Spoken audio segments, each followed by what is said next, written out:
Hadid. So I'll just kind of read through what Amber provided for her report and a little bit of her bio. So Amber is the Pathway Forward 2.0 Implementation Coordinator. She's worked with Aboriginal relations for about 27 years now, pioneering the First Nations programs at the First Nations Emergency Services Society, the Justice Institute of BC, BC Institute of Technology, Prince George Nechako Aboriginal Employment Training Association, and industry including New Gold. And that might have been the last place that you recognize Amber working since coming on board with Saik'uz. So she's graduated with her BA in Geography, which is focused on Aboriginal resource management. She has an undefended MA thesis in First Nations Studies, researching First Nations training in industry. She's a Frog Clan member and about to celebrate her 34th year of marriage to Rodney T. She enjoys engaging in Carrier-Sekeni culture with her children Cody and Kayla, as well as her 3 grandsons, Donovan, Damien, Lazar, and her 4th one, Scotty. So the Pathways Agreement 2.0 Implementers Report. So it's been extremely challenging for her to work through COVID. And given the parameters around meeting restrictions and many of the plans being postponed or canceled altogether, she's been able to get direction from Chief and Council on the Pathways funds, and these funds are applied for by the Saik'uz First Nation different departments and then are leveraged through other funding. So we're not only looking for the Pathway Forward funding to implement some of these projects, we're also looking for other sources. So we're not just using our own source funding to get some of these projects underway.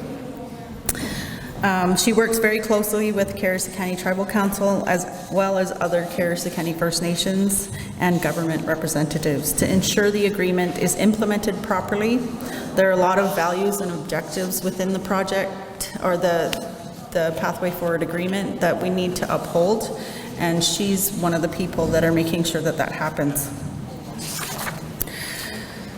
Under the Pathways projects, we have the Traditional Governance Oversight Committee, which is something that I talked about a little bit earlier. The TGOC, I'll just shorten it, the TGOC, is to bring traditional governance into practice in a way that supports Chief and Council and the Lands and Resource Department.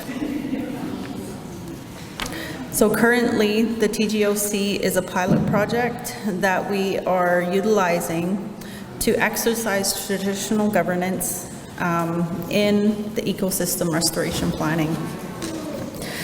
The governance work combined with technical restoration planning exercises will position Saik'uz to be ready for environmental restoration implementation, as well as other legal land use planning and implementation programs. And by providing knowledge and expertise from the traditional governance system, we are able to help the decision-making process for Chief and Council. The group is made up of Saik'uz family representatives in good standing who have knowledge of the traditional territory and the people and the practices of Saik'uz. So the purpose is to make sure that we're implementing traditional governance in the current governance system that we are operating in today. There are 3 areas that the TGOC focus on, and 1 is knowledge building, 2 is prioritization of land values for the Saik'uz First Nation Ecosystem Restoration Plan, and 3 is to communicate and inform by sharing traditional governance with community members and others at that table. One of the other projects that are under the Pathways projects is the graveyard restoration. And it was intended to restore the graveyard that was in great disrepair.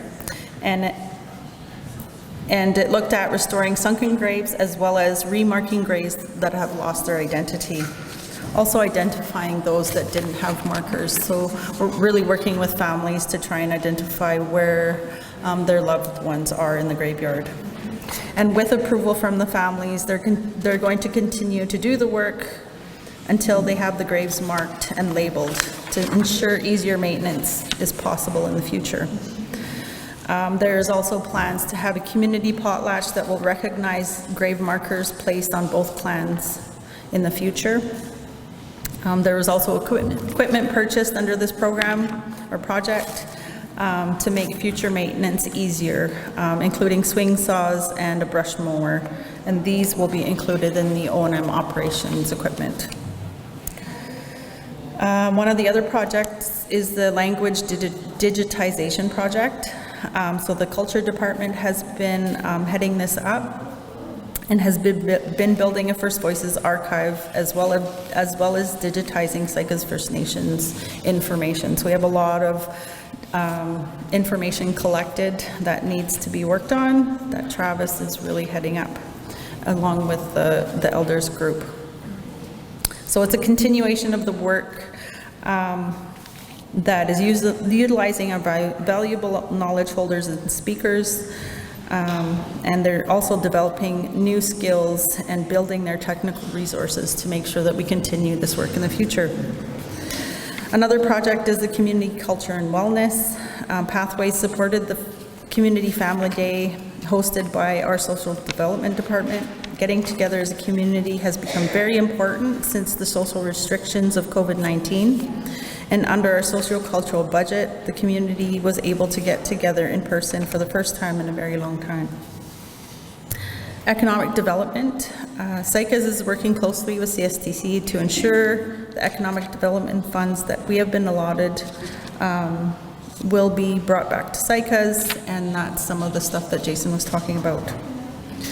Another portion of her scope is the governance.